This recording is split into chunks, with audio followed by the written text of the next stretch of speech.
Students, শুরু করছি class. Topic the poem the poetry of earth by John Keats. John Keats ছিলেন একজন romantic poet. তিনি 1795 সালে ইংল্যান্ডে জন্মগ্রহণ করেন এবং 1821 সালে তিনি মারা যান। এই 1795 থেকে 1821 সময়কাল মাত্র 25 বছর। তিনি 25 বছর বেঁচে ছিলেন। এই অতি অল্প সময়ের মধ্যে ইংরেজি সাহিত্যে তিনি বিশেষ খ্যাতি অর্জন করেছিলেন। তিনি অনেক কবিতা লিখেছিলেন, তার মধ্যে দি পোয়েট্রি অফ আর্থ একটি। এটা হচ্ছে একটা সনেট।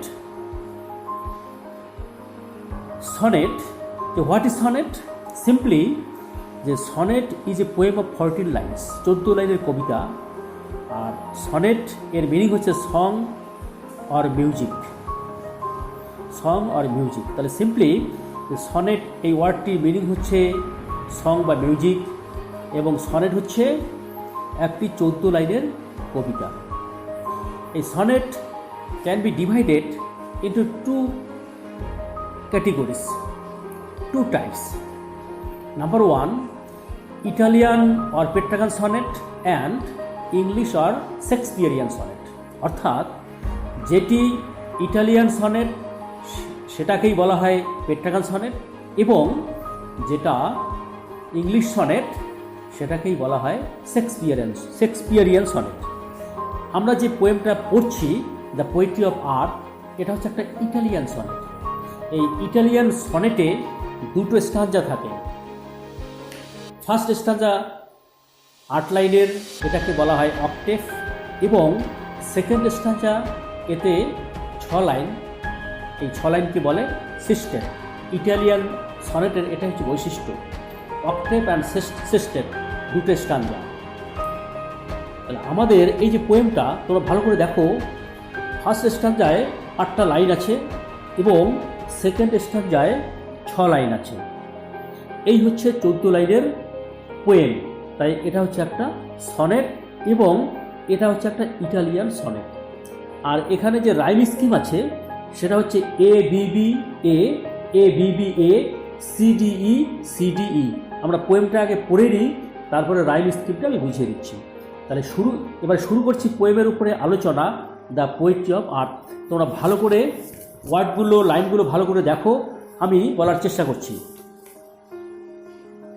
প্রথমে পোয়েমটা পুরোটা একবার পড়ে নিচ্ছি।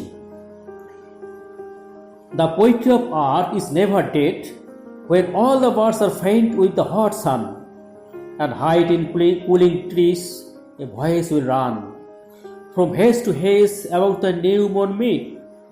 That is the grasshopper. He takes the lead in summer luxury. He has never done with his delights, for when tired out with fun, he rests at ease beneath some pleasant weight. এটা হচ্ছে first stanza. Second stanza, the poetry of earth is ceasing never, on a lone winter evening, when the frost has wrought silence, from the stove there shrills the cricket's song in warmth increasing ever, and seems to one in drowsiness have lost the grasshoppers among some grassy hills. পোয়েমটা just একবার পড়ে দিলাম, এবারে line by line তার meaning বোঝার চেষ্টা করব। The poetry of earth is never dead. এই যে পোয়েমটা দি পোয়েট্রি অফ আর্থ, টাইটেলটা হচ্ছে দি পোয়েট্রি অফ আর্থ, কিন্তু এর যে অরিজিনাল টাইটেলটা হচ্ছে on the গ্রাসহপার and the cricket. এটা হচ্ছে অরিজিনাল টাইটেল। আর এখানে আমরা যে পোয়েমটা পড়ছি তার টাইটেল দেওয়া হয়েছে দ্য পোয়েট্রি অফ আর্থ। এই পোয়েট্রি এর মিনিং হচ্ছে কাব্য, কিন্তু এখানে পোয়েট্রি মিনিং হচ্ছে সং, মিউজিক বা সাউন্ড।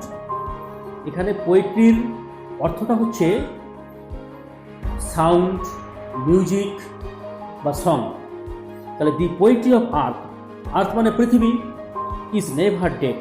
এই যে ফার্স্ট লাইনটা, the poetry of earth is never dead, যে পৃথিবীর সঙ্গীত, পৃথিবীর গান, পৃথিবীর ছন্দ পৃথিবীর শব্দ কখনো মরে যায় না মানে শেষ হয়ে যায় না। অর্থাৎ এই যে আমাদের যে পৃথিবী বা আমরা প্রকৃতি বলতে পারি, এই প্রকৃতির মধ্যে প্রকৃতির গান, প্রকৃতির শব্দ অবিরাম গতিতে চলছে, নিরবিচ্ছিন্নভাবে, কন্টিনিউয়াসলি। এই শব্দ কখনো থামছে না, এ কখনো ডেড হয়ে যায় না, কখনো মরে যায় না। কবি সেটাই বলেছেন এখানে। প্রকৃতির মধ্যে যে যত সাউন্ড আছে, সেই সাউন্ড তিনি শুনতে পান। তার শোনার যে কান, সেটার মধ্য দিয়ে তিনি একটা কবিতা লিখে ফেললেন যে the poetry of earth is never dead when all the birds are faint with the hot sun and hide in cooling trees.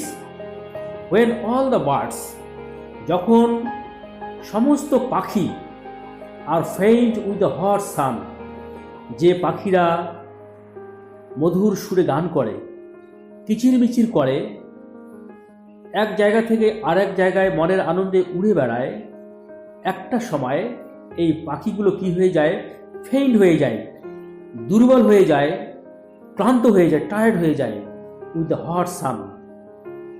গ্রীষ্মের প্রচণ্ড সূর্যের তাপে চারিদিক যখন স্তব্ধ, ঠিক সেই সময় এই পাখিরা যখন ফেইন্ট হয়ে যায়, অর্থাৎ টায়ার্ড হয়ে যায়, and hide in cooling trees.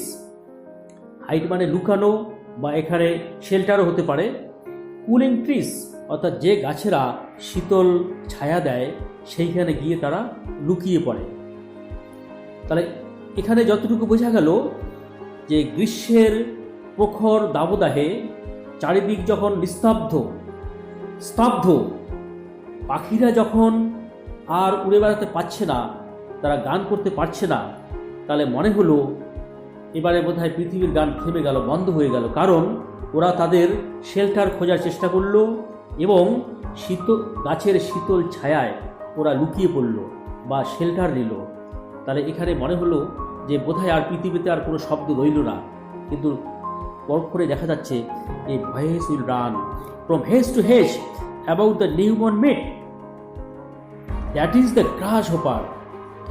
তাহলে পাখিরা যখন ক্লান্ত হয়ে গাছের শীতল ছায়ায় লুকিয়ে পড়ল, বিশ্রাম নেওয়া শুরু করলো, ঠিক সেই সময় এই voice will run from hedge to hedge. Hedge মানে ঝোপঝাড়, তাহলে একটা কণ্ঠস্বর, এই voice will run from hedge to hedge, একটা ঝোপঝাড় থেকে আর একটা ঝোপঝাড়ে আর একটা কণ্ঠস্বর ভেসে আসলো। About the newborn meat. Newborn meat মানে হচ্ছে, নিউ মানে এই সদ্য, মন মানে হচ্ছে কাটা হয়েছে, মিট মানে মিডোর পোয়েটিক ফর্ম মিট মানে তৃণভূমি। অর্থাৎ যে তৃণভূমিতে তৃণ ছিল, ঘাস ছিল বা অন্য শস্য ছিল, এই সদ্য কাটা হয়েছে, এই রকম জায়গায় বা মাঠে তার পাশে যে ঝোপঝাড় আছে, সেই একটা ঝোপ থেকে আর একটা ঝোপে এইরকম একটা কণ্ঠস্বর ভেসে আসছে। কার কণ্ঠস্বর? That is the গ্রাসহপার। এই কণ্ঠস্বরটা হচ্ছে একটা গ্রাসহপারের বেঙ্গলি মিনিং হচ্ছে ঘাস পড়ে।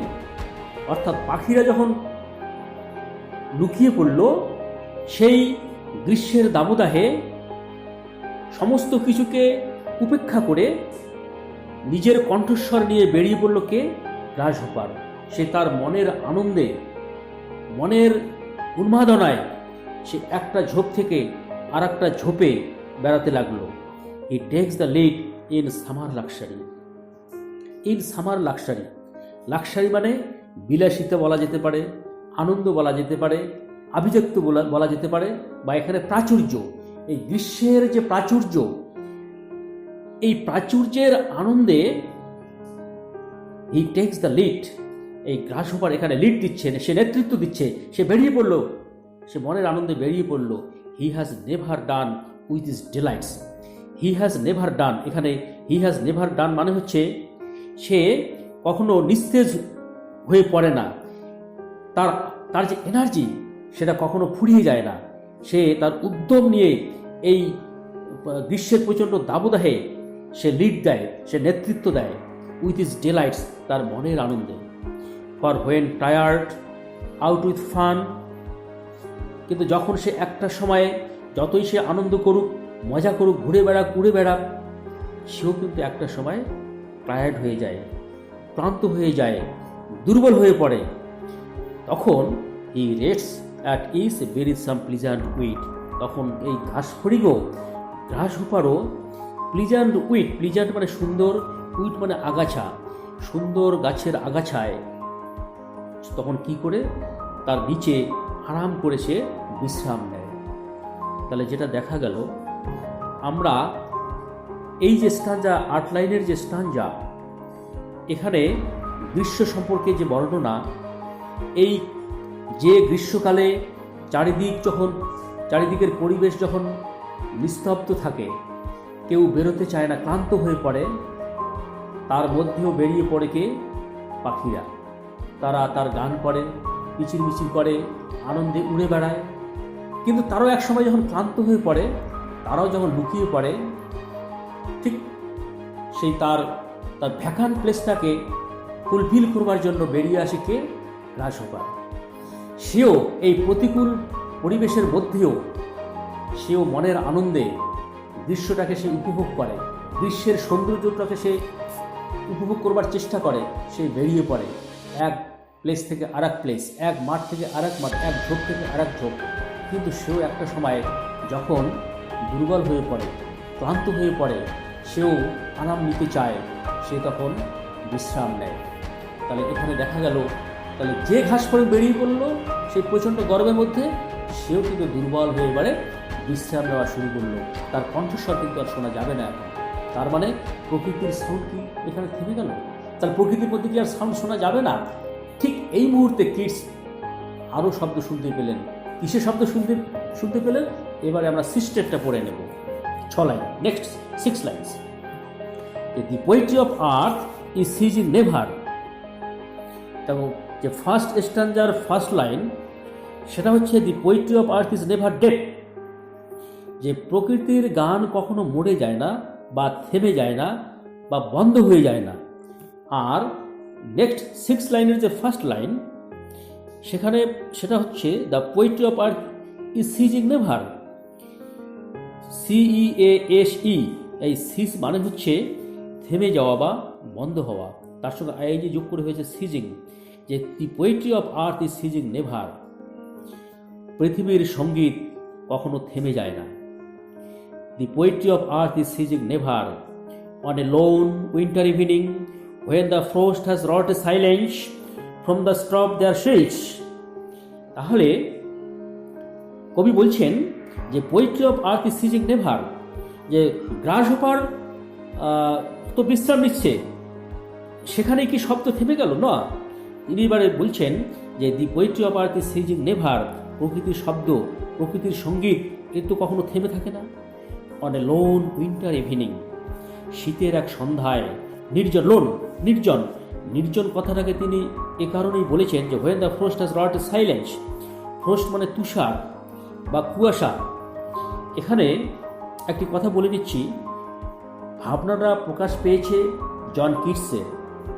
তার কল্পনার জগতে তিনি প্রকৃতিতে বিভিন্ন ঋতুতে যে শব্দগুলো শুনছেন, তারই রিফ্লেকশন আমরা এই পোয়েমের মধ্যে দেখছি। তিনি কিন্তু একজন ইংল্যান্ডের মানুষ। আমাদের যে দেশ ইন্ডিয়া, তার থেকে ইংল্যান্ডের যে শীত, ভয়ঙ্কর শীত, সেখানে তুষারপাত মানে বরফ পড়ে, চারিদিক নিস্তব্ধ হয়ে যায়, মানুষ বাইরে বেরোয় না, তারা ঘরের মধ্যে থাকবার চেষ্টা করে, চারিদিক নিস্তব্ধ। তাহলে on a lone winter evening, এই যে চারিদিকে তুষারপাত হচ্ছে, কুয়াশা পড়ছে, কিচ্ছু দেখা যায় না, বরফ পড়ছে, ঠিক সেই সময় চারিদিকটা কীরকম? হ্যাজ রট এ সাইলেন্স, চারিদিক নিস্তব্ধ, silence. From the stove there shrills, stove, stove মানে উনুন, কিন্তু উইন্টার সিজনে মানুষ বা আমরা একটু হিট, উত্তাপ নেবার জন্য আমরা একটু ফায়ার প্লেসের পাশে বসি। স্টোভ মানে উনুন বা ফায়ার প্লেস, আমরা একটু উত্তাপ নিয়ে আমরা কমফোর্ট পাওয়ার চেষ্টা করি।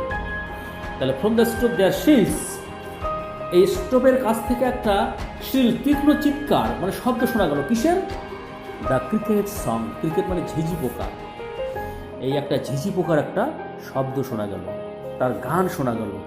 In warmth increasing ever, in warmth এটা হচ্ছে নাউন ফর্ম ওয়ার্মের, ওয়ার্ম মানে উষ্ণ, ওয়ার্ম উষ্ণতা, ইনক্রিজিং এভার ইনক্রিজ করে যাচ্ছে, বেড়েই চলছে, বৃদ্ধি পাচ্ছে সব সময়ের জন্য। তাহলে এই যে স্টোভের পাশে বসে যে হিটটা উত্তাপটা নেওয়া হচ্ছে, তার থেকে যে উত্তাপটা বেড়েই চলছে, ঠিক সেই মুহূর্তে পাশ থেকে শোনা গেল কিসের শব্দ? একটা ঝিঝি পোকার শব্দ, ক্রিকেটের song. And seems to one in drowsiness have lost, seems মনে হয়, টু ওয়ান একজনের কাছে, ইন ডাউজিনেস তন্দ্রাচ্ছন্ন অবস্থায়, ঘুম ঘোরে হ্যাভ লস্ট সে অর্ধচেতন হয়ে আছে। অর্থাৎ এভাবে যদি আমরা ভাববার চেষ্টা করি, প্রচণ্ড শীত, বাড়ির কোথাও একটা জায়গায় বসে আমি একটু ফায়ারের পাশে বসে উত্তাপ নেওয়ার চেষ্টা করছি, তখন যে আমি কমফোর্টটা পাচ্ছি, এই পেতে পেতে আস্তে আস্তে একটা তন্দ্রাভাব এসে যায়, তখন পেতে পেতে একটা অর্ধচেতন অবস্থা এসে যায়। ওই রকম যখন মনে হয় দ্য গ্রাস হোপার্স এবং সাম গ্রাসি হিলস, তখন যিনি এইরকমটা ফিল করছেন, কমফোর্ট পাচ্ছেন এই উষ্ণতা পেতে পেতে, তখন তার মনে হলো যে এই শব্দটা এটা আমাদের গ্রাস হোপারের। ওই যে গ্রীষ্মের সময় যে গ্রাস হোপারের সাউন্ডটা শোনা গেছে, এখন সেই উষ্ণতাটা পেয়েও ক্রিকেটের সঙ্গের মধ্য দিয়ে তার স্মরণ হচ্ছে যে এটা বোধহয় গ্রাস হোপারের সাউন্ড। যে গ্রাস হোপার এবং সাম গ্রাসি হিলস, গ্রাস মানে ঘাস, হিল মানে পাহাড়, কিন্তু এখানে ঘাসের স্তূপ, যে ওই ঘাসের স্তূপ থেকে বোধহয় গ্রাস হোপারের সাউন্ডটা আসছে। তাহলে নেক্সট স্ট্যান্জা থেকে আমরা কি পেলাম? যে ফার্স্ট আমরা হট সামারে দেখলাম যখন প্রচণ্ড দাবদাহ, মনের আনন্দে পাখিরা বেরিয়ে পড়ছে, তারা গান করছে, পাখির শব্দ শোনা যাচ্ছে। এক সময় ওরাও যখন টায়ার্ড হয়ে যায়, তখন বেরিয়ে পড়ে গ্রাস হোপার, মনের আনন্দে সেও উড়ে বেড়ায়, ঘুরে বেড়ায়। কিন্তু এও একটা সময় যখন টায়ার্ড হয়ে যায়, কবি ভাবলেন যে এখানে কি শব্দ থেমে গেল না, তারপরে উইন্টার আসে, উইন্টারে বেরিয়ে পড়ে কে? ক্রিকেট। অর্থাৎ এই যে তিনি এখানে দুটো সিজনের মধ্য দিয়ে বোঝাতে চেয়েছেন যে আমাদের যে আর পৃথিবী বা প্রকৃতি, এটা সাউন্ডলেস নয়, প্রতিনিয়ত সাউন্ড হচ্ছেই। এখন যে সাউন্ড করছে, একটু পরে সে যখন সাউন্ড করবে না, থামিয়ে দেবে, তারপরে অন্য কেউ এসে সেই ভ্যাকান্ট প্লেসটাকে ফুলফিল করে দেবে। এটা নিরন্তর গতিতেই চলছে, প্রতিনিয়তই চলছে অবিরাম গতিতে। এটাই হচ্ছে এই পোয়েমের সামারি। তাহলে আমি মোটামুটি পোয়েমটার জাস্ট একটা আইডিয়া দিলাম। এবারে এই পোয়েমের মধ্যে আর কী কী পাওয়া যেতে পারে একটু বলে দিচ্ছি। তো এবারে ভালো করে দেখো যে আমি একটু রাইম স্পিডটা আগে বোঝানোর চেষ্টা করছি, ভালো করে শোনো। ফার্স্ট স্ট্যান্জায় the poetry of earth is never dead, এই ডেড। এবারে ফোর্থ লাইনে আছে from hedge to hedge about the new বর্ন মেক। তাহলে ডেট আর মেক এই দুটোর সঙ্গে মিল আছে, তাহলে এটাকে ধরে নিলাম আমরা এ। সেকেন্ড লাইনে হট সান, থার্ড লাইনে উইল রান, এই সান অ্যান্ড রান এর মধ্যে মিল আছে, তাহলে এটাকে ধরলাম বি। তাহলে ফার্স্ট লাইনে যদি এ হয়, second line b, third line b, fourth line a, তাহলে এর রাইম স্কিমটা হচ্ছে এ বি বি এ। বোঝা গেল? ফার্স্ট লাইন আর ফোর্থ লাইনের যে মিল, ডেট আর মিল, এটাকে ধরে নিলাম এ। সেকেন্ড লাইনে সান, থার্ড লাইনে রান। এই যে সান এবং রানের যে মধ্যে মিল, সানটাকে ধরলাম বি, রানটাকেও বি, দুটার মধ্যে মিল আছে, তাহলে A B B A. Similarly next four লাইনসে দেখো, ফোর লাইনের যে ফিফথ লাইন অর্থাৎ lead, that is the grasshopper he takes the lead, এই লিটের সঙ্গে মিল আছে লাস্ট লাইন উইট। তাহলে এটাকে যদি আমরা এ ধরি, তাহলে লিট আর উইট হচ্ছে এ, এবং তার in summer luxury he has never done, তার পরের লাইন আছে উইথ ফান, এই দুটোর মধ্যে মিল আছে। তাহলে ডানটাকে যদি আমরা বি ধরি, তাহলে ফানও বি, তাহলে এখানেরও এ বি বি এ। তাহলে অক্টেভের রাইম স্কিমটা হচ্ছে a B B a, a B B a, এটা হচ্ছে অক্টেভের রাইম স্কিম। এবারে সৃষ্টিটা দেখো, the poetry of earth is ceasing never, এখানে আছে নেভার। সেকেন্ড লাইনে আছে on a lone winter evening when the frost, তাহলে নেভারের সঙ্গে ফ্রোস্টের কোনো মিল নেই। Has wrought a silence from the stove there shrills, তাহলে এই 3 লাইনের মধ্যে কারো মিল নেই, আছে কোথায়? এবারে 4 নম্বর line, the cricket song in one increasing ever, অর্থাৎ সিস্টেমের যে ফার্স্ট লাইন সিজন নেভার, ওর সঙ্গে মিল আছে 4 লাইন, অর্থাৎ ইনক্রিজিং এভার। তাহলে এই নেভারকে যদি আমি সি ধরি, তার পরের লাইন আছে উইথ দ্য ফ্রোস্ট, অর্থাৎ সেকেন্ড লাইন, তার সঙ্গে এখানে হাফ লস্ট এই লাইনে মিল আছে, এটাকে ধরলাম ডি। ঠিক তেমনি সিস্টেমের যে থার্ড লাইন দেয়ার শ্রিলস, এর সঙ্গে মিল আছে লাস্ট লাইন গ্রাসি হিলস, তাহলে এটাকে ধরি ই, অর্থাৎ তাহলে সিডিই সিডিই, এই হচ্ছে রাইম স্কিম। তাহলে রাইম স্কিমটা বোঝা গেল। এটা একটা সনেট, দুটো স্ট্যাঞ্জা, octet and সিস্টেট, rhyme scheme A Bibi A Bibi A CDE CD. এবারে আরেকটু এই পোয়েমের মধ্যে কবি যা খুঁজে পেয়েছেন, যা বর্ণনা করেছেন, আমরা একটু খুঁজে নেওয়ার চেষ্টা করি। যে গ্রীষ্মের যখন প্রচণ্ড দাবদাহ, চারিদিক যখন শুষ্ক শুকনো নিস্তব্ধ, কেউ যখন বাইরে বেরোয় না, ক্লান্ত হয়ে পড়ে, এইরকম একটা পরিবেশের মধ্যেও মনের আনন্দে বেরিয়ে পড়ে গ্রাসহপার। ফার্স্ট স্ট্যাঞ্জায় কিন্তু গ্রাসহপারের ডেসক্রিপশন, গ্রাসহপারকে নিয়ে এবং সামারকে নিয়ে, এবং এই ঋতুতে পরিবেশের মধ্যেও একটা সৌন্দর্য আছে, যেটাই কিডস খুঁজে নেওয়ার চেষ্টা করেন। তিনি সৌন্দর্যের পূজারী, ওয়ার্শিপার অফ বিউটি, এবং কিডস যেহেতু তার শৈশবকালে খুব মানসিক কষ্ট দুঃখের মধ্য দিয়ে বড় হয়েছিলেন, তিনি এই দুঃখ কষ্টকে ভুলবার জন্য একটু সৌন্দর্য খোঁজার চেষ্টা করেন। তার আরো যে কবিতা আছে তার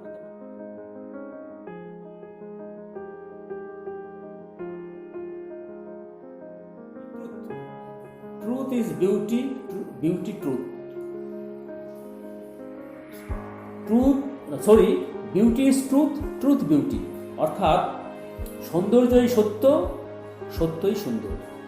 আর একটা line, a thing of beauty is a joy for ever, যে সুন্দর জিনিস হয় চিরকালের আনন্দ, যার সুন্দর সেটা চিরকালের জন্য আনন্দ দেয়, তিনি এবারে এই আনন্দ পেতে চান সৌন্দর্যের মধ্য দিয়ে। তাহলে গ্রীষ্মের যে সৌন্দর্য, এই সৌন্দর্যটা তিনি সুন্দরভাবে তুলে ধরলেন। যে এখানে একটা ওয়ার্ড আছে লাক্সারি, লাক্সারি মানে বিলাসিতা, প্রাচুর্য, আনন্দ, আভিজাত্য। যে Keats focuses on the beauty of nature to avoid misery. তাহলে ফার্স্ট স্ট্যাঞ্জায় হচ্ছে description of summer and grasshopper, clear. এবারে এই পোয়েমের মধ্যে আছে একটা মেসেজ, সেকেন্ড স্ট্যাঞ্জাটা বলে নিচ্ছি। তাহলে ফার্স্ট স্ট্যাঞ্জা হচ্ছে description of summer and গ্রাসহপার। On the other hand, যে সেকেন্ড স্ট্যাঞ্জা সিস্টেট, এই সেকেন্ড স্ট্যাঞ্জা যে সিস্টেট, এটা হচ্ছে description of winter and cricket. তাহলে যে উইন্টারে, যে শীতকালে পরিবেশ শুষ্ক থাকে, চারিদিক স্তব্ধ নিস্তব্ধ থাকে, কুয়াশায় বরফে মানুষ বাইরে বেরোতে চায় না, তার মধ্যেও কবি সৌন্দর্য খুঁজে নেওয়ার চেষ্টা করেন। এই যে সৌন্দর্য খুঁজে নেওয়া, এখানে একটা কথা বলে দিচ্ছি যে নিরানন্দময় অসুন্দর একটা পরিস্থিতি পরিবেশ থেকেও আনন্দ খুঁজে পাওয়া, সৌন্দর্য খুঁজে নেওয়া, এরকম তো মানসিকতা চাই, দৃষ্টি চাই। অর্থাৎ এখানে একটা কথা যে বিউটি ডিপেন্ডস অন দ্য বিহোল্ডার, বিহোল্ডার মানে দর্শক, কে কীভাবে সৌন্দর্যটা খুঁজে নেবে। অতি কুৎসিত অমনোরম জিনিসের মধ্যেও সৌন্দর্য খুঁজে নেওয়ার একটা মানসিকতা চাই, যে মানসিকতাটা ছিল জন কিটসের। তিনি এই প্রচণ্ড গ্রীষ্মের মধ্যে, প্রচণ্ড শীতের মধ্যেও তিনি সৌন্দর্য খুঁজে নেওয়ার চেষ্টা করেন, আনন্দ খুঁজে নেওয়ার চেষ্টা করেন। যে beauty depends on the বিহোল্ডার, behold থেকে বিহোল্ডার, বিহোল্ডার মানে হচ্ছে দর্শক। তাহলে শীতকালে চারিদিক যখন নিস্তব্ধ, শুষ্ক, অসুন্দর একটা প্রতিকূল পরিবেশ বিরাজ করে, সেই সময় ক্রিকেট সৌন্দর্যের বার্তা নিয়ে বেরিয়ে আসে। নিরানন্দের মধ্যেও একটু আনন্দের যেন সন্ধান পাওয়া যায় এই সেকেন্ড স্ট্যান্জার মধ্য থেকে। আসলে এই ভাবনাগুলো কার? ভাবনাগুলো হচ্ছে কবি কিটসের। তার নিজের ভাবনাগুলোকে তিনি এই কবিতার মধ্য দিয়ে প্রকাশ করলেন। এবারে আমরা দেখব যে তিনি কি মেসেজ দিতে চেয়েছেন। এই কবিতার মধ্য দিয়ে তিনি একটা তো মেসেজ দিতে চান। তার মেসেজটা কি? The poetry gives a message of optimism. Optimism মানে আশাবাদিতা, আশাবাদ বা হোপ, আশা। যে এটা একটা অপটিমিজমের একটা মেসেজ দেয় যে গ্রাসহপার brings light off hope when everything in nature is faint due to excessive heat. গ্রাসহপার brings light off hope. গ্রাসহপার কি করে? আশার আলো নিয়ে আসে যখন when everything in nature, প্রকৃতিতে সব কিছু যখন ইন ফেইন্ট হয়ে যায়, বিবর্ণ হয়ে যায়। কেন? ডিউ টু এক্সেসিভ হিট, অতিরিক্ত উত্তাপের জন্য পরিবেশে, প্রকৃতিতে সব কিছু যখন বিবর্ণ হয়ে যায়, গ্রাসহপার সেই সময় আশার আলো নিয়ে আসার চেষ্টা করে। যে এই যে আশা, যে প্রকৃতির গান কখনো শেষ হয় না। পাখি যখন প্রকৃতির গান বহন করে নিয়ে যেতে পারে না, তখন কে এগিয়ে আসে? এগিয়ে আসে গ্রাসহপার। সবাই যখন নিরাশ, হতাশ, মনে হয় কেউ নেই যে প্রকৃতির গান বহন করে নিয়ে যাবে, আর ঠিক তখনই এগিয়ে আসে কে? গ্রাসহপার। অপরদিকে এই গরমের পর যখন আসে শীত, শীতকালেও চারিদিক প্রচণ্ড শীতে নিস্তব্ধ হয়ে যায়। মানুষ ঘরে বসে আগুনের পাশে বসে উত্তাপ নেওয়ার চেষ্টা করে, আর ভাবে আর বোধহয় কেউ নেই যে প্রকৃতির গান বহন করে নিয়ে যাবে। ঠিক সেই মুহূর্তে বেরিয়ে পড়ে কে? বেরিয়ে পড়ে ক্রিকেট। সেও আশার আলো নিয়ে আসে, সে প্রকৃতির গানকে সে বহন করে নিয়ে যায়, সে কন্টিনিউ করে। তাহলে এই যে আমরা আশা ছাড়ছি না, অর্থাৎ এই মুহূর্তে যে তার সঙ্গীত বা গান বন্ধ করে দিল, পরক্ষণে বোধহয় আর কেউ আসবে না, আশা নেই, কিন্তু এখানে আশা আছে, কেউ না কেউ আসবে। গ্রাসহপার বন্ধ করে দিল, বেরিয়ে পড়লো ক্রিকেট। এরপরে আর কেউ না কেউ আসবে। পৃথিবীর গান কখনো থেমে থাকে না। এই যে আশা, এই অপটিমিজমের মেসেজটাই কবি এই কবিতার মধ্যে দিয়েছেন। একটি ওয়ার্ড বলছে এখানে, যে ইংরেজিতে একটা ওয়ার্ড আছে, সেটা হচ্ছে টেনাসিটি। টেনাসিটি, TENACITY, টেনেইশাস থেকে টেনাসিটি। টেনেইশাস মানে হচ্ছে নাসুরবান্দা, এর নাউন ফর্ম হচ্ছে টেনাসিটি। এখানে মিনিং হচ্ছে অনমনীয়তা, বা যদি একটু এইভাবে বলা যায় যে লেগে থাকার মানসিকতা বা জিদ। অর্থাৎ গ্রাসহপারের মধ্যে একটা হার না মানার মানসিকতা দেখা যায়। যে প্রচণ্ড গরমেও, প্রচণ্ড উত্তাপের মধ্যেও সে থেমে থাকছে না, সে বেরিয়ে পড়েছে তার ভয়েস নিয়ে, সে হার মানছে না। তেমনি শীতকালেও যে প্রচণ্ড শীতে সবাই যখন ঘরে ঢুকে যায়, ঠিক সেই মুহূর্তে বেরিয়ে পড়ে কে? ক্রিকেট। এই যে একটা চারিদিকের যে একটা difficult environment, atmosphere, adverse hostel atmosphere, সেই মুহূর্তে বেরিয়ে পড়ে কে? ক্রিকেট। অর্থাৎ সেও হার মানছে না। এই যে হার না মানার যে মানসিকতা, অনমনীয়তা, টেনাসিটি, এই গ্রাসহপার এবং ক্রিকেটের মধ্যে দেখা যায়। এই পোয়েমের মধ্যে আমরা এটা পেলাম টেনাসিটি, অর্থাৎ হার না মানার মানসিকতা বা একটা জিদ, এটা আমরা পেলাম। তো লাস্টলি বলছি যে তাহলে পোয়েমটা হচ্ছে একটা রোমান্টিক পোয়েম। রোমান্টিসিজমের যে কতগুলো বৈশিষ্ট্য এর মধ্যে রিফ্লেক্টেড। লাভ টু নেচার আছে, ইমাজিনেশন আছে, এই পোয়েমে আমরা পেলাম। তো এটা একটা হচ্ছে রোমান্টিক পোয়েম। এখানে লাভ টু নেচার, এই যে এটাকে লাভ পোয়েমও বলা যেতে পারে, প্রেমের কবিতা। কি করে? যে how can it be called a love poem? Because the relation between human beings and nature, মানুষের সঙ্গে প্রকৃতির যে একটা নিবিড় সম্পর্ক, ভালোবাসা, এটাই এই পোয়েমের মধ্যে রিফ্লেক্টেড। তাহলে এটা একটা রোমান্টিক পোয়েম, বা আমরা লাভ পোয়েম বলতে পারি। লাভটা হচ্ছে প্রকৃতির সঙ্গে মানুষের লাভ। এবারে পার্সনিফিকেশন, এবারে একটু লক্ষ্য করো পোয়েমে, আবার তোমরা চলে যাও পোয়েমে যে গ্রাসহপার, এই গ্রাসহপারটা কিন্তু ওয়ার্ডটা শুরু হয়েছে ক্যাপিটাল জি দিয়ে, এবং আরো লক্ষণীয় যে সেভেন্থ লাইন আছে উইথ হিজ ডেলাইটস, হিজ, এখানে হিজ কথাটা বলা হয়েছে, উইথ হিজ ডেলাইটস।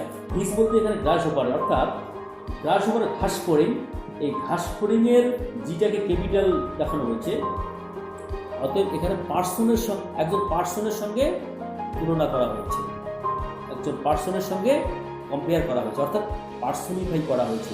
তাহলে এখানে এই গ্রাস হোপারটা হচ্ছে একটা এক্সাম্পল অফ পার্সনিফিকেশন। তেমনি ক্রিকেটও কিন্তু দেখা যাচ্ছে যে ক্রিকেটের সিও কিন্তু ক্যাপিটালে আছে, অর্থাৎ এই ক্রিকেটটিও একজন পার্সন হিসেবে দেখানো হয়েছে।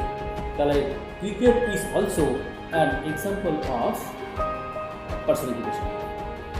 তেমনি ফ্রস্টকেও এখানে, যে frost has wrought a silence, এই ফ্রস্টকেও পার্সনিফাই করা হয়েছে। সুতরাং এটা হচ্ছে একটা পার্সনিফিকেশনের এক্সাম্পল। এবারে ইমাজারি মানে চিত্রকল্প বা কল্পচিত্র, যে hedge to hedge, newborn mead, song of the bird, grasshopper, এই যে কবিতার কল্পনার মধ্যে চিত্র অঙ্কন করেছেন, কল্পচিত্র, এগুলো হচ্ছে এক্সাম্পল অফ ইমাজিন। তাহলে এই পর্যন্ত রইল পোয়েমটা। আমি চেষ্টা করলাম